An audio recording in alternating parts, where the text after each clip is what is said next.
Bem-vindo ao Mistério.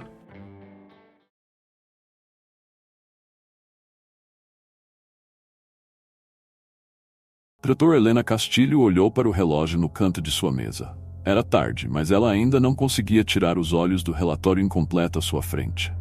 Há dias sentia-se desconectada de seu trabalho, como se estivesse imersa em uma rotina automática. Quando o telefone tocou, o som foi um alívio inesperado. Helena?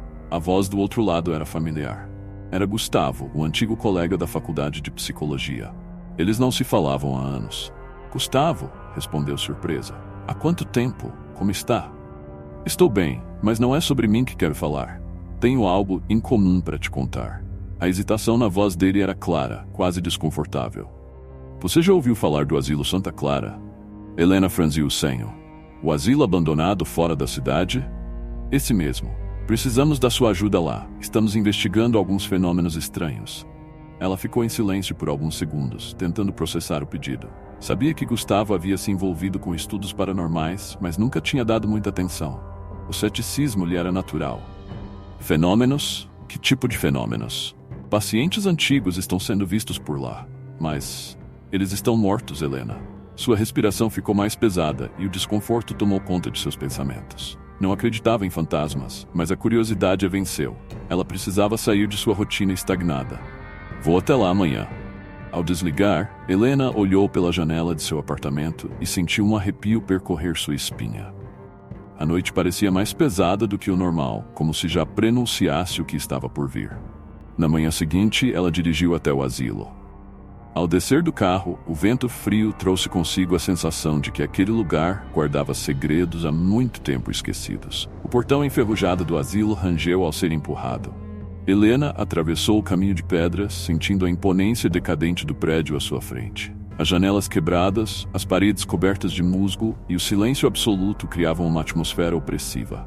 Cada passo era acompanhado por um leve eco, como se o próprio asilo estivesse atento à sua presença.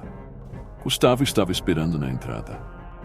Ele tinha os ombros curvados, o rosto cansado e um leve sorriso forçado. Que bom que você veio.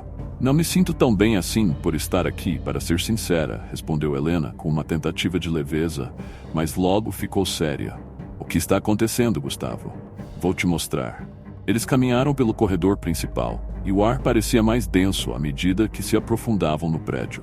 Helena notou detalhes estranhos, marcas nas paredes, portas trancadas com correntes e uma sensação constante de que estavam sendo observados. Seu corpo reagia com um desconforto crescente. Foi aqui que eles apareceram pela primeira vez. Gustavo parou em frente a uma sala onde uma cama enferrujada ocupava o centro.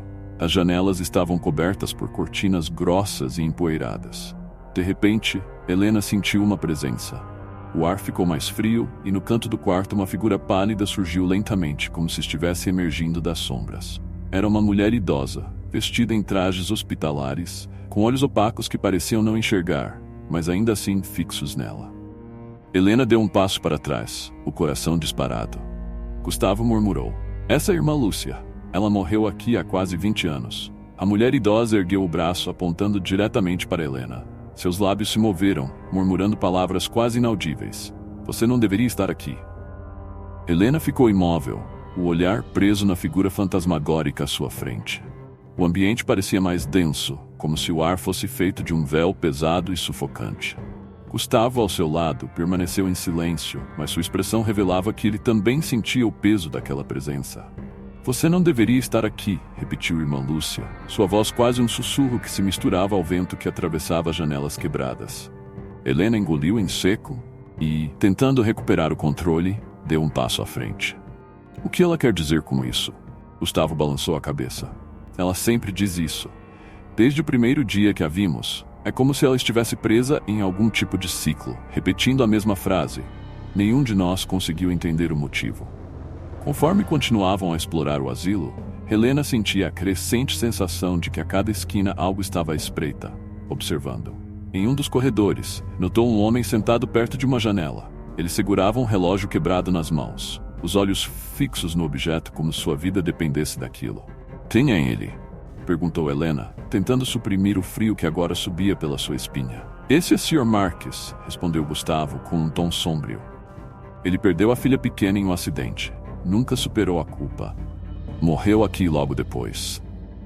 Quando o homem ergueu a cabeça e seus olhos vazios encontraram os de Helena, ela sentiu um peso no peito, como se a dor e o sofrimento dele tivessem se transferido diretamente para ela. Por um momento, flashes de sua própria infância passaram por sua mente, memórias nebulosas e desconfortáveis que ela não tinha pensado em anos. Gustavo observou atentamente. Você está bem? Helena fechou os olhos por um instante. Algo naquele lugar estava despertando segredos enterrados dentro dela. Helena sentiu que a tensão entre os corredores do asilo estava se acumulando em sua mente, como se o lugar estivesse tirando sua energia pouco a pouco. Decidida a encontrar alguma explicação lógica para tudo aquilo, ela seguiu por um corredor que Gustavo mencionou ser pouco explorado, uma área que os antigos funcionários haviam selado antes do abandono. Você vai querer ver o jardim, disse ele, apontando para uma porta antiga no final do corredor. Ao passar por essa porta, Helena sentiu o ar mudar. A luz que entrava pelas janelas sujas e rachadas tinha uma tonalidade diferente, quase sufocante. Ela atravessou o corredor estreito e chegou a um pátio escondido, onde o asilo abria para um jardim murado. Plantas selvagens dominavam o lugar, mas ainda era possível distinguir antigas trilhas de pedras e bancos, agora cobertos por musgo. Um silêncio absoluto reinava ali, exceto pelo som ocasional do vento, como um lamento distante. Helena respirou fundo, tentando acalmar a sensação crescente de desconforto que vinha acumulando desde que chegara. De repente, avistou uma figura pequena perto de uma árvore, imóvel. Era uma criança, um menino de aproximadamente 7 anos. Ele não parecia se encaixar com os outros espíritos que havia visto. Havia algo diferente nele, uma serenidade que contrastava com a agonia dos outros.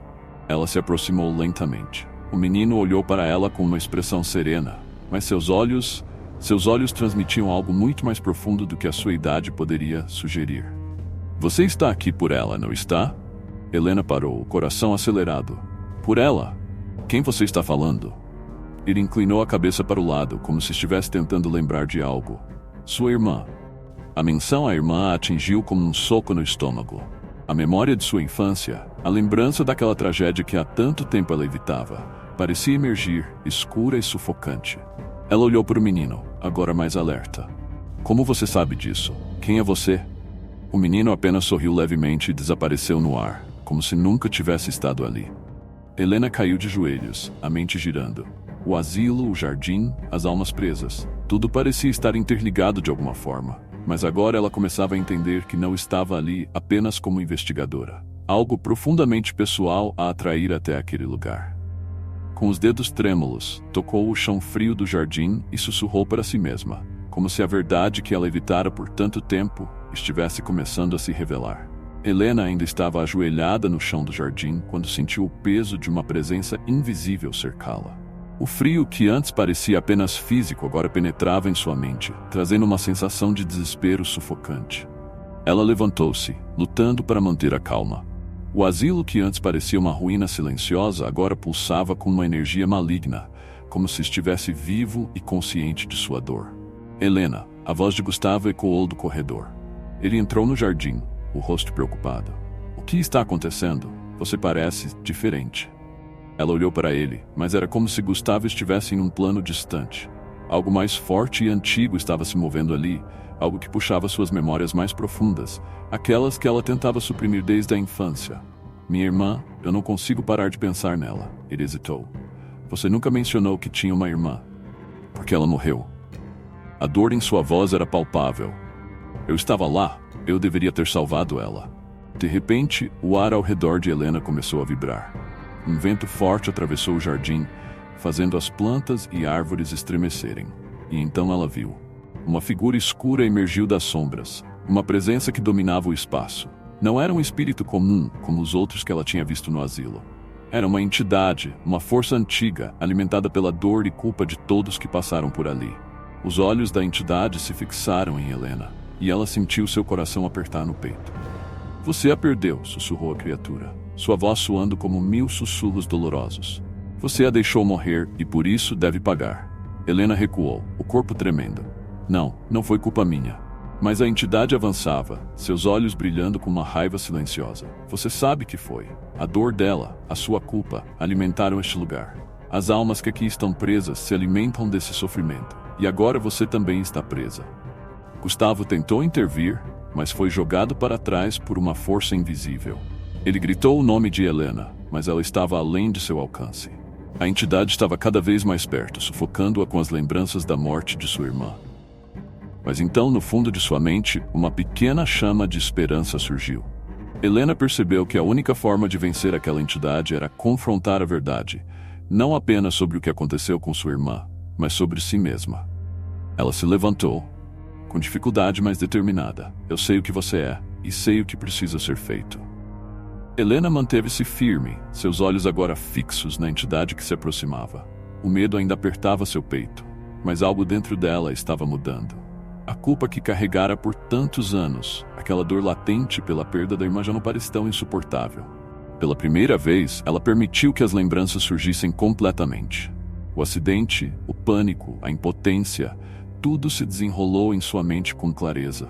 Ela se viu novamente como a menina de 8 anos, parada no lago, incapaz de salvar a irmã mais nova, o grito afogado na garganta. Eu sei o que aconteceu, sussurrou Helena, seus olhos brilhando com lágrimas. Mas também sei que não foi minha culpa. A entidade hesitou, sua figura se distorcendo levemente, como se fosse enfraquecida por essas palavras. Helena sentiu que, por mais poderosa que aquela criatura fosse, ela dependia do sofrimento, da culpa que absorvia das almas presas ali e da dela. Você não tem mais poder sobre mim, continuou Helena, a voz mais firme agora. Eu aceito o que aconteceu. Eu me perdoo. Com essas palavras, o chão sob seus pés tremeu, e o asilo inteiro pareceu respirar, como se uma energia antiga estivesse sendo liberada. As almas que antes vagavam pelo lugar começaram a se dissipar, lentamente se libertando de suas prisões emocionais. Helena sentiu a presença de sua irmã, não como um fantasma, mas como uma lembrança serena, um eco do passado que finalmente encontrou paz. A entidade, agora enfraquecida, tentou avançar, mas sua forma se dissolvia no ar. O asilo estava desmoronando, tanto fisicamente quanto espiritualmente, à medida que as correntes de culpa e dor que o sustentavam desapareciam. Helena saiu do asilo, os primeiros raios de sol tocando seu rosto. Ela estava exausta, mas sentia algo que não sentia há muito tempo. Paz. Obrigado por nos acompanhar nessa jornada assustadora pelos mistérios e pelo medo. Como Helena descobriu, alguns lugares guardam memórias sômbrias demais para serem esquecidas. E certas verdades deveriam permanecer enterradas. Se essa história te deixou à beira do abismo, não se esqueça de se inscrever no Mysterium para mais contos que desafiam os limites do real. Até a próxima, e cuidado com as sombras, pois elas podem esconder mais do que apenas escuridão.